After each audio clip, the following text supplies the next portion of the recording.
Now, ladies and gentlemen, when you understand the problems that Windsor is facing, let's look at it. We have record high drug use, overdose happening all over the place.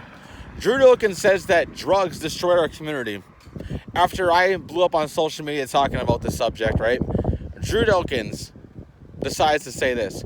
When, you remember a couple of years ago, he was the one that brought all the drug addicts to Windsor. I don't know if you remember this, but the reason why there were so many drug addicts here from the greater Toronto area is because Drew Dilkens took a deal from Olivia Chow, took money as a corrupt politician, and said, hey, you know what? Let's poison my city. Let's bring people here that shouldn't be here. Drugs should not be in anyone's community. And this was not a Windsor problem. This is a Drew Dilkens problem that he brought to our city because he's a bad mayor. He does not care. He's a bald-headed bandit. He's a failure. He's a corrupt, lying, two-faced son of a bitch who's done absolutely nothing for Windsor in the last 12 years. Windsor is suffering at record high numbers. We just had a massive flood throughout South Windsor. A lot of South Windsor has flooding issues right now, and is Drew Dilkens doing anything to address the problems? No. He doesn't even care to talk about any of these problems that we face in the regular. Like I said, ladies and gentlemen, when it comes to drugs, when it comes to crime, when it comes to extortion, like we're seeing businesses in the past couple of months just lighting up randomly. No, it's not randomly. It's called the government wants to do this to you. They are literally allowing criminals to walk all over innocent citizens, and we are sick and tired of it. Ladies and gentlemen, the only way things are going to get better is fighting for better. And like I said, when it comes to corrupt politicians, taking bribes, taking money, taking this, taking that, and they get away with it, right? They get away with all this kind of stuff. The same thing as when Drew Dilkens drove his car up the sidewalk. If that was any other citizen, ladies and gentlemen, this was any other citizen, any other resident in Windsor, they would have lost their license immediately because it's Drew Dilkens. Well, he got away with it. This is the problem with the bald-headed bandit. This guy is so corrupt. It's actually sad. It's actually twisted. It's actually disgusting to see how corrupt someone could really be. I mean, he's failed Windsor so miserably, it's laughable. There's a reason why I said I will drain the swamp. There's a reason why I said when I create thousands upon thousands of jobs building up our city with skyscrapers, Windsor will boom at record high numbers. Economic growth will be insane. This city will be making a fortune when I am mayor. And that is something that Drew Dilkens has not been able to do in the last 12 years because he can't do it. I always compare him to Mike Duggan. Mike Duggan is the former mayor of Detroit. Mike Duggan was a very, very good mayor.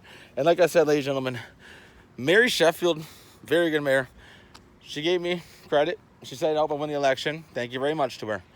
But the point is, Mike Duggan cleaned Detroit up. Drew Dilkens failed Windsor and destroyed this beautiful city. And like I said, the problems that we face on the regular are just going to keep getting worse and worse and worse. I mean, ladies and gentlemen, Windsor literally has the highest porch thieves, right? Porch theft, right? We literally face the highest for that right now out of all of Canada, out of all of America. And you know why? Because Windsor has no solution to deal with these problems. This is the reason why I said when I make Windsor great again, that's exactly what I'm going to do. This city is going to be the next New York.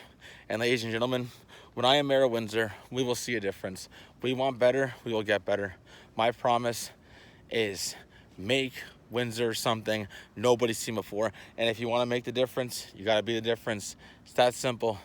But ladies and gentlemen, we cannot allow Drew Dilkens to keep destroying our beautiful city. We cannot allow this corruption to keep running through our community. We need a better future. We need hope. We need justice. We need liberty. We need patriotism. And we need freedom. And like I said, ladies and gentlemen, I will make Windsor great again.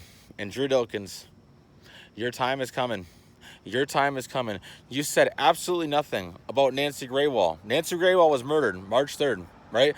Nancy Graywall was assassinated March 3rd, let's be honest. And Drew Dilkens did not say a single thing, right? He did not say a single word about the entire situation, which I find very strange because usually when you are a leader, mayor, whatever, you are supposed to say, hey, condolences, rest in peace. Drew Dilkens did not say a single word about Nancy Graywall because he's corrupt. The Calistani was involved. He knew he was involved. He was paid to say nothing. And this is the reason why we can't have someone like this as mayor. This is the reason why I said I will own him. I will destroy him. I will make Windsor something nobody's seen before. And ladies and gentlemen, the time is coming. Drew Dilkens, you failed miserably. And when I honor Nancy Graywall's legacy, I will build her a 200-foot statue on Detroit River. Something that you can ever do for a woman's legacy, I will do that right as I'm inaugurated. Ladies and gentlemen, the future is brighter than ever. And when Tristan Morency is inaugurated mayor of Windsor, we will see such difference. I will accomplish more in 12 months than Dilkens did in 12 years. And that's a promise for all the Windsor residents.